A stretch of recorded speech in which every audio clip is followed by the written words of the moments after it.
उत्पत्ति 16 में हम अब्राहम की कहानी में आगे बढ़ेंगे। आज का विषय का नाम है बुलावट, लेकिन सवाल है इंतजार।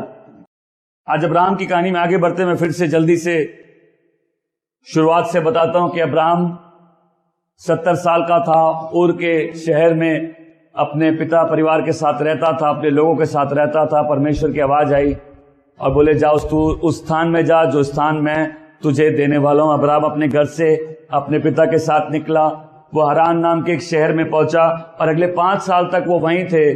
और 5 साल बाद उसके पिता की मृत्यु होती है। अब अब्राहम 75 वर्ष का है और अब्राहम अपने घर से अपनी पत्नी के साथ अपने पूरे परिवार को छोड़ के निकल जाता है उस जगह के लिए जिस जगह को उसने देखा नहीं है और उस परमेश्वर के साथ जिस पे उसने विश्वास किया है। और फिर चालू होता है विश्वास का सफर कि कैसे वो कनान पहुंचता है, लेकिन वहां अकाल आ जाता है और अकाल आते ही वो वहां से वो जगह छोड़ के मिस्र जाता है, जैसे हम में से बहुत से लोग करते हैं। जीवन में तकलीफ आती है तो हम गलत जगह चले जाते हैं। वो मिस्र जाता है, झूठ बोलता है, गलती में फंसता है, लेकिन परमेश्वर उसको वहां से निकालते हैं। बोले प्रभु के पास बहुत संयम है, नहीं तो आप आज यहां नहीं बैठे होते।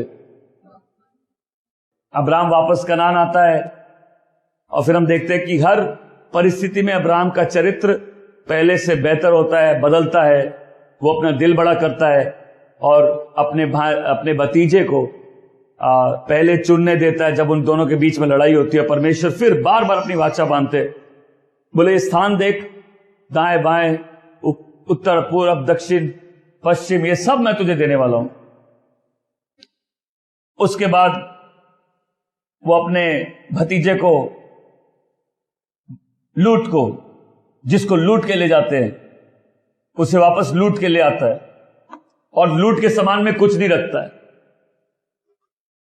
लूट को जिसे लोग लूट के ले जाते हैं, उसे वो लूट के वापस ले आता है और लूट के सामान से खुद कुछ भी नहीं रखता। अब ये कहानी आगे बढ़ती है। अब परमेश्वर ने अब्राहम को उत्पत्ति 15 में वादा किया कि मैं तेरे वंश को तेरे द्वारा बढ़ाऊंगा, मैं तेरे वंश को।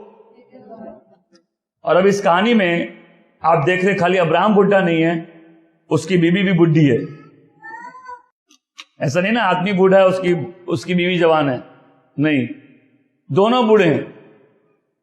और बूढ़े लोग के पास एक वादा है कि मैं तुम्हें एक संतान दूंगा तुमसे, आमीन। और प्रभु ने 15वें अध्याय में अब्राहम से यह कहा कि तू आकाश के तारों को देख, जितने तारे हैं तू गिन नहीं सकता, उतने ही तेरे वंश होंगे, तुझमें राष्ट्र आशीषित होंगे। अब कहानी में उसकी जो पत्नी है उसे एक आइडिया आता है। मैं सब बोले idea, an idea can change your life. क्योंकि परमेश्वर ने वादा किया था कि बेटा अब्राहम से ही आएगा, इसमें उसकी बीवी की कोई बात नहीं थी। तब इंतजार कर रहे थे और ये उसकी पत्नी इंतजार करते करते थोड़ा थक गई थी। कई बार लगता नहीं हमको कि भाई शायद आशीष इसलिए नहीं आ रही क्योंकि हम कुछ नहीं कर रहे। अब लगता हम ही को कुछ करना होगा, अब ये केस हमको हाथ में लेना होगा। हो सकता है प्रभु मेरा इंतजार कर रहे हैं।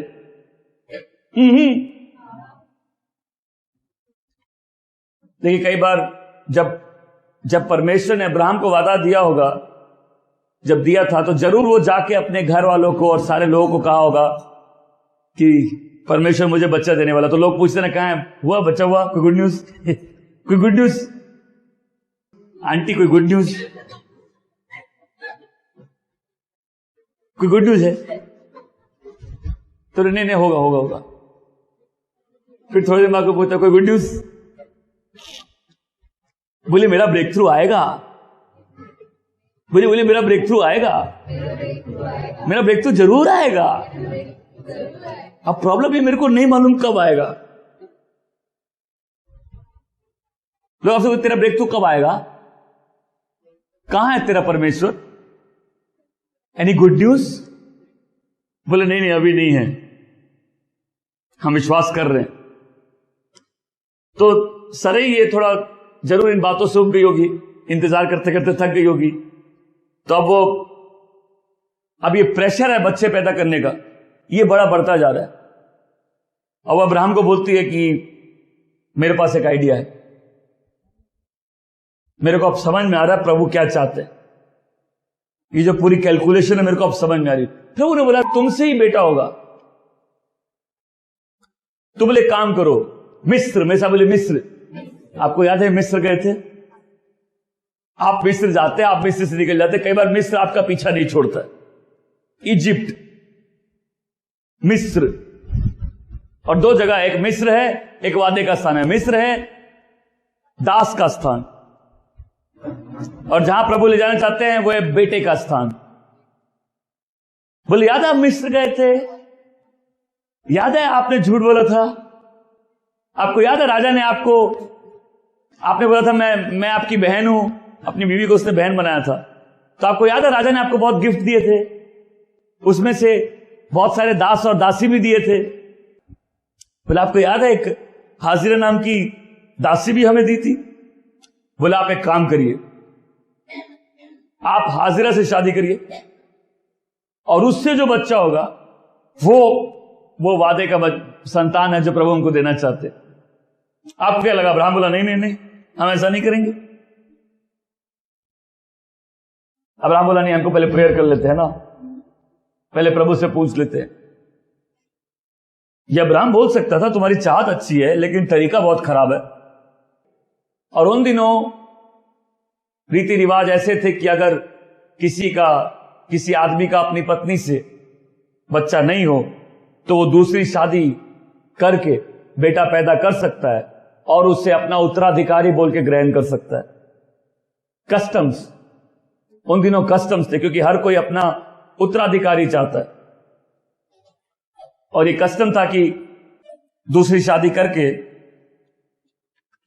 वो बच्चे पैदा कर सकते। उस आदमी को सिर्फ बोलना था ये मेरा बेटा है, ये मेरा उत्तराधिकारी, और उस दिन से वो लीगली उसका उत्तराधिकारी हो जाएगा।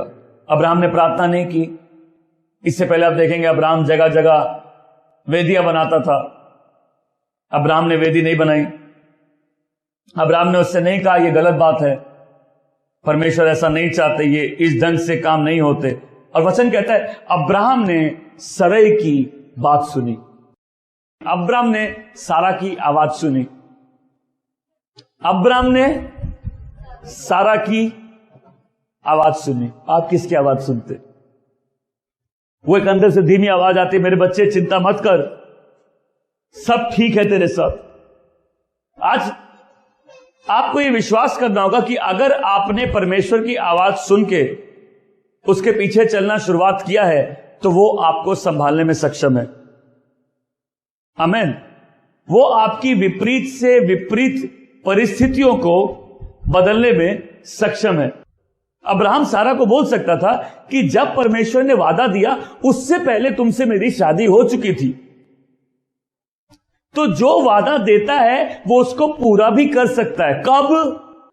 अगर आज आप किसी परमेश्वर के वादे को लेकर अपने जीवन में बहुत जतन कर रहे हो, छोड़ दो, क्योंकि जिसने वादा दिया है वो उसे पूरा करने में सक्षम है। और इस पूरी बुलावट की श्रृंखला में मैं ये बात आपको सिखा रहा हूं कि परमेश्वर आपके जीवन में रुचि रखता है। धन्य है वे जो उसका इंतजार करते हैं। धन्य है जो डेली उसके चरणों में बैठकर आनंदित रहते। बोले बेटा वेट कर लोगे? बोले प्रभु बात सता नहीं दी क्योंकि हम छोड़ दिए। और हम देखें जैसे जैसे हम चीजों को छोड़ते जाते वादे पूरे होते जाते। अब्राहम बोल सकता था कि भाई जब हमको वादा मिला उस समय तुम मेरी पत्नी थी, तो जिसने वादा दिया वो तुम्हारे पेट से, तुम्हारे कोख से एक बच्चा पैदा कर सकता है। चला आदमी रुकता थोड़ी ना। इस जल्दी से खत्म हो रहे जीवन में सब कुछ बहुत फास्ट चाहिए। पूछो मेरा ब्रेक थ्रू कब आएगा? मेरे से मत पूछो, प्रभु से पूछो।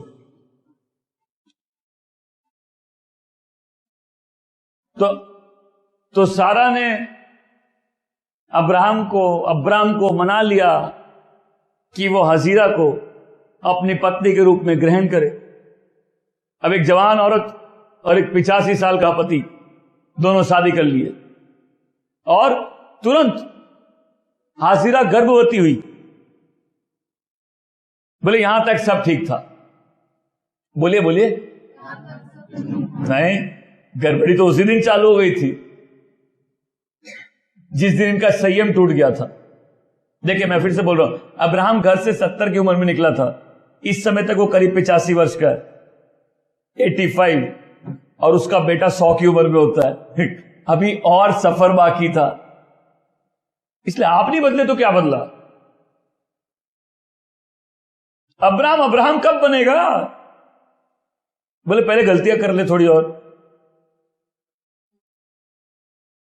वचन कहते हैं अब्राहम ने सरे की आवाज सुनी। आप किसकी सुन रहे? हम दुनिया के प्रेशर में नहीं जीते। आमेन। ना हम किसी को जवाब देते, ना हम परवाह करते लोग हमारे बारे में क्या बोलते। क्यों? हमने कुछ चीजें, आमेन, और हम जितना संघर्ष छोड़े उतना हम परिवर्तित हुए। आमेन। उतना हमको अंदर की शांति का मतलब समझ में आया, और हमने जितना छोड़ा है परमेश्वर ने उतना पकड़ा है। क्योंकि जब तक आप छोड़ेंगे नहीं परमेश्वर पकड़ेंगे नहीं। जब तक आप लड़ेंगे वो आपकी लड़ाई है, जब प्रभु लड़ेंगे वो उनकी लड़ाई है। जब आप करेंगे वो आपका कर्म है, जब परमेश्वर करेंगे वो उसका अनुग्रह है। आमेन। तो जब वो प्रेग्नेंट हुई होगी तो बड़ी खुशी हुई होगी, चलो देखा गॉड का प्लान पूरा हो गया। हम लोग कहां इतना साल वेस्ट कर दिए, हम लोग को समझ ही नहीं आया। देखो कितना जल्दी काम हो गया। सरे तुम सही बोल रही थी, हमारी तो 2 शादी। अच्छा, वेरी गुड, तुम सही बात बोल रही थी। लेकिन जैसे ही वो प्रेग्नेंट बनी उसका व्यवहार सारा के प्रति बदल गया। अब उसे लग रहा है मैं तो ज्यादा फलदायक हूं, तो मेरा स्तर तो ज्यादा ऊंचा है, और वो उसको तुच्छ समझने लगी। अब ये शांत परिवार में तकलीफें ही तकलीफें। एक घर में घर हो गया,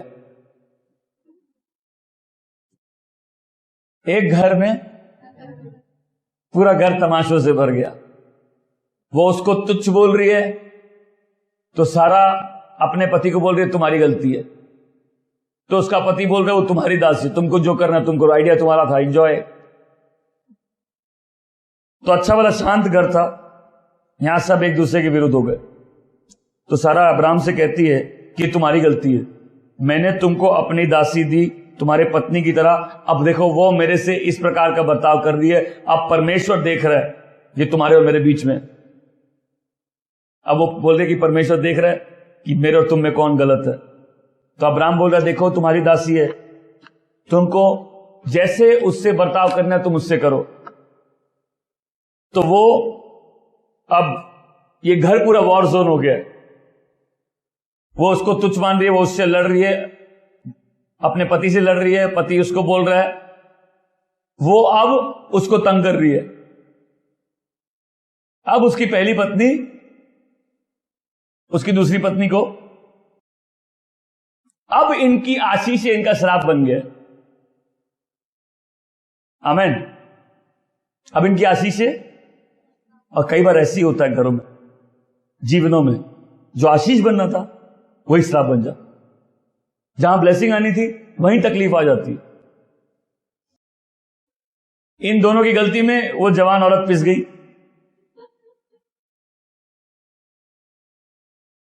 और वो भाग गई, भागकर रेगिस्तान में चली गई, निर्जन प्रदेश में चली गई।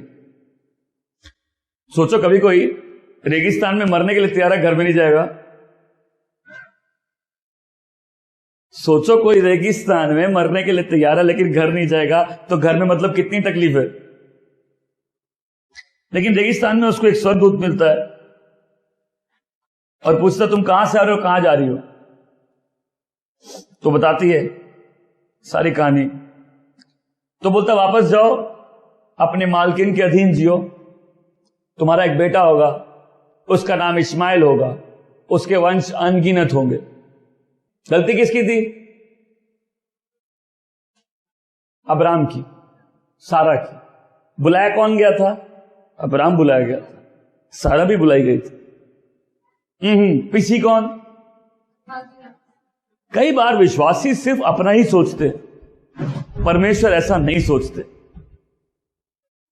वो पक्षपात नहीं करते। वो औरत रेगिस्तान में गई, वो रो रही है,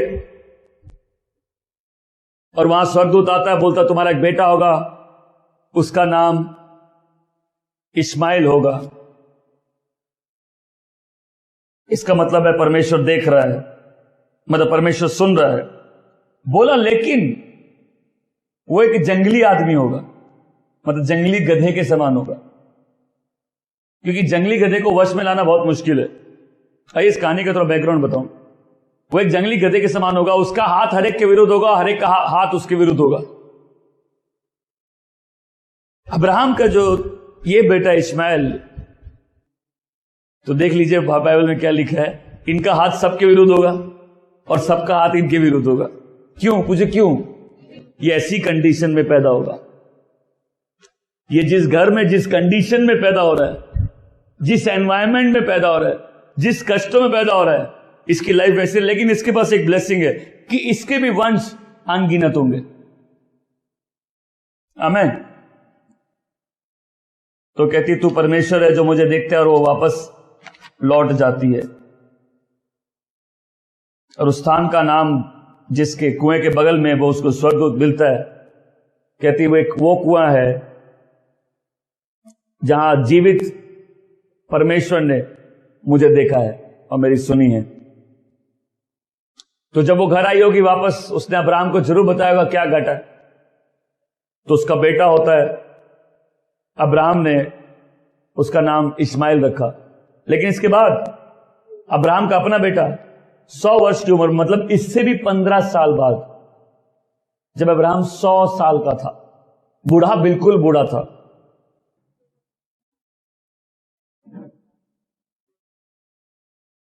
इंतजार, मैं सब बोले इंतजार, संयम हमको अभी चाहिए। चाहिए नहीं? आपको नहीं चाहिए? अरे भाई जीवन खत्म हो गया तो, पहले मौत आ गई तो, टाइम खराब आ गया तो, परमेश्वर ने बोला पूरा कैसे होगा? बोला हम बहुत दिन इंतजार कर लिया, हमसे और नहीं हो रहा, मेरे को अब प्रोग्रेस चाहिए, हम और डिफिकल्टी में नहीं जिएंगे, अब और इंतजार नहीं हो रहा, अब और। अगर आज आप वो व्यक्ति है जो बोल रहा है मुझे और इंतजार नहीं हो रहा तो आज आपके लिए खुशखबरी है कि आपको इंतजार करना पड़ेगा। क्योंकि जब प्रलोभन आता है कुछ करने का, हम पूरे शारीरिक हो जाते हैं और हम हर वो काम करते हैं जो हमको नहीं करना। और जितना आप कोशिश करते हैं, गलती उतना ही होती है। जितना आप अपने आप को समर्पित कर देते, उतनी ही शांति होती है। आमीन। और इसीलिए एक व्यक्ति है जो अपनी परिस्थितियों में इंतजार कर रहा है, प्रार्थना कर रहा है, उसको मालूम है हाथ से कुछ निकला नहीं है, लेट हुई नहीं है। God can never be late. आमीन। क्या आपके पास कोई दर्शन है? क्या आपके पास कोई वादा है? क्या आपने परमेश्वर का कोई प्रॉमिस पकड़ा है? क्या आप संघर्ष कर रहे हो उसको पूरा करने के लिए? आज प्रभु से आपसे पूछे, क्या तुम इंतजार कर सकते हो? पूछो क्यों?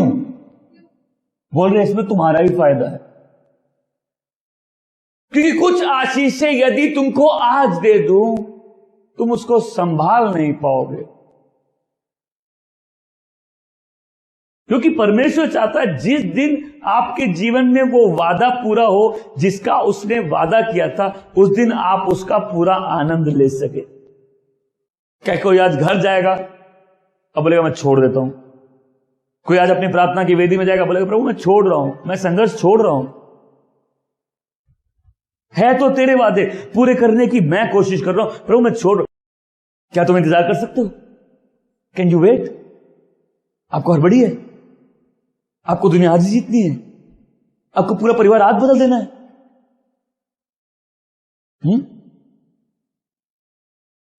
यदि परमेश्वर ने आपको उसी परिस्थिति में बुलाया है तो उसी में उठाने में सक्षम भी है वो।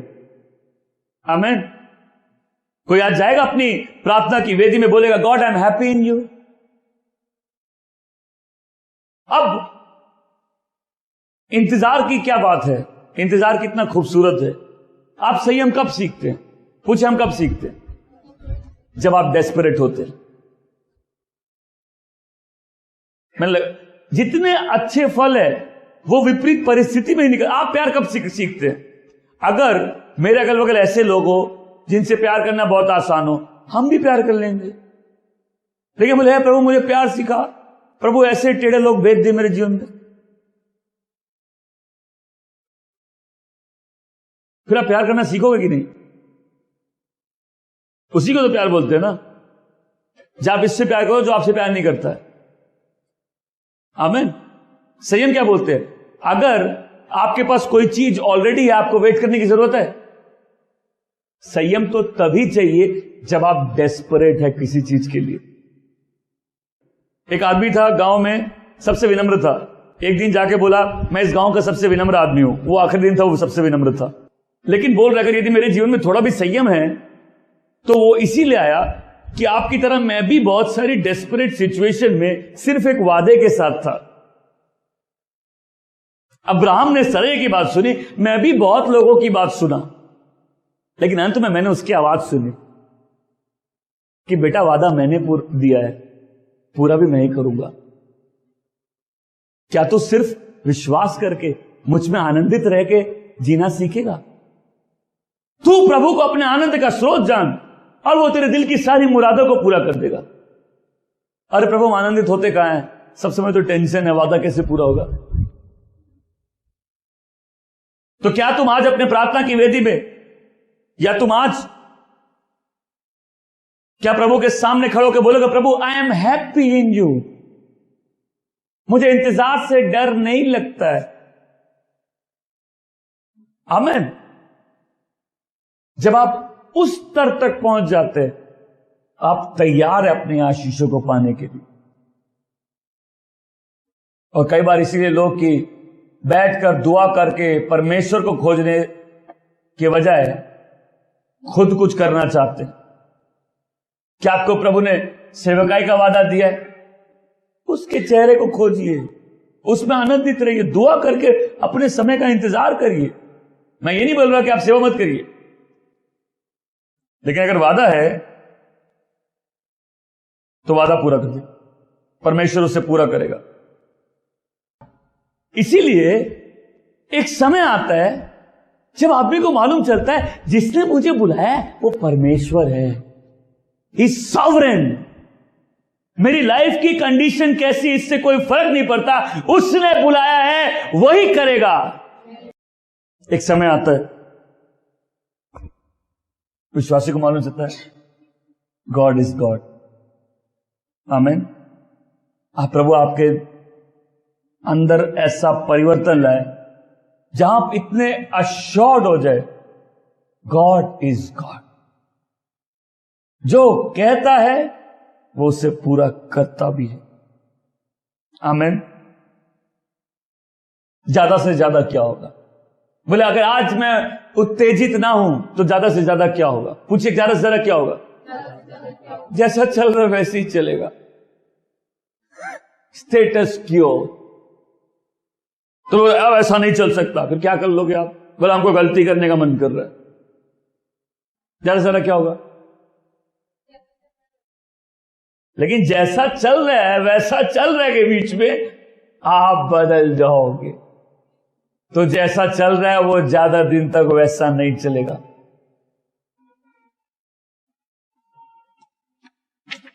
क्या आप रुकोगे? डिले, विलंब, देरी, मेरा समय कब आएगा प्रभु, मेरा नंबर कब आएगा प्रभु? प्रभु बोलते इंतजार में ही लोग सबसे ज्यादा बदलते हैं। कोई ऐसे परमेश्वर का दास नहीं जिसको प्रभु ने इस्तेमाल नहीं किया होगा, जिसके जीवन में भी तुम्हारी तरह देरी हुई होगी, जिसको प्रभु ने छोड़ना नहीं सिखाया होगा। जो संयम नहीं रखता उसका संघर्ष अपने ही शरीर से। आज प्रभु करे आपका वो संघर्ष खत्म हो जाए। Striving cease. और उसी समय जब लोग फ्रस्ट्रेटेड हो जाते हैं इंतजार करके, गलतियां करके, एक समय आता जब आप भी छोड़ता, उसी समय पवित्र आत्मा अपना सबसे बड़ा काम लोगों के दिलों में करता है, परिवर्तन। में सब बोले परिवर्तन, परिवर्तन। वो आपको मैच्योर कर देता है। और इसीलिए छुपे रहने के सालों में, इंतजार के सालों में सबसे ज्यादा आशीष उसी सालों में थी। आज मुझे मालूम है, यदि मैं इंतजार में वो साल नहीं बिताया होता तो आज मैं यहां खड़ा होता, इस लायक नहीं होता। क्योंकि मैंने उन दिनों ही जो सीखा है उसी ने मुझे इंसान बनाया। आमीन। मैंने उन्हीं दिनों अनुग्रह का मतलब समझा है।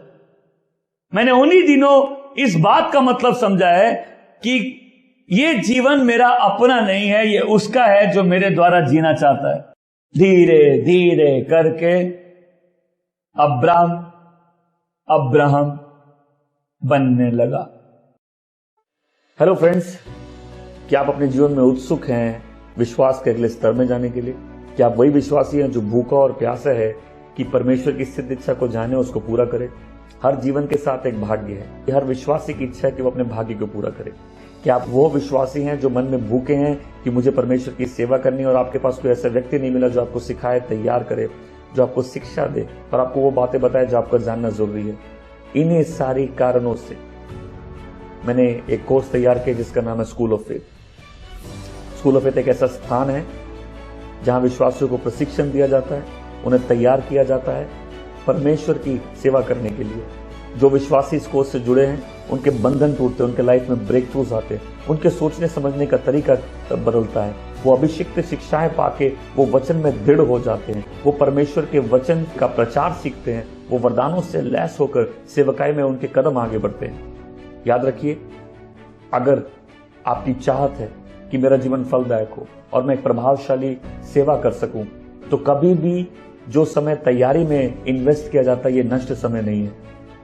हमने सेवा को विशेष लोगों तक नियमित करके यीशु के कई अंगों को बिल्कुल बेजान कर दिया। कितनी उमंग है यीशु की कि शरीर का हर एक अंग काम करे और उसकी पूरी देह महिमा से भर जाए। हम एक ऐसे समय की तरफ बढ़ रहे हैं जहां पूरी पृथ्वी पर परमेश्वर की अद्भुत महिमा प्रकट होने वाली है। और परमेश्वर चाहते हैं एक ऐसी सेना, एक ऐसी पीढ़ी, एक ऐसे विश्वासियों को तैयार करना जो पूर्ण रूप से परमेश्वर के प्रेम और उसकी आग से भरे और तैयार हैं इस पूरी पृथ्वी में परमेश्वर की महिमा को प्रकट करने के लिए, उसके राज्य को लाने के लिए। ऐसे ही लोग जो भूखे हैं, जो प्यासे हैं, जिनको बढ़ावा नहीं मिला, आप ही के जैसे लोगों के लिए इस कोर्स को तैयार किया गया।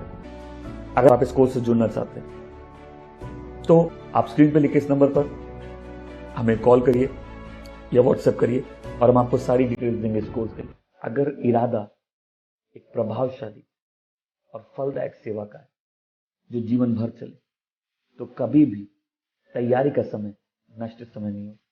प्रभु आपको आशीष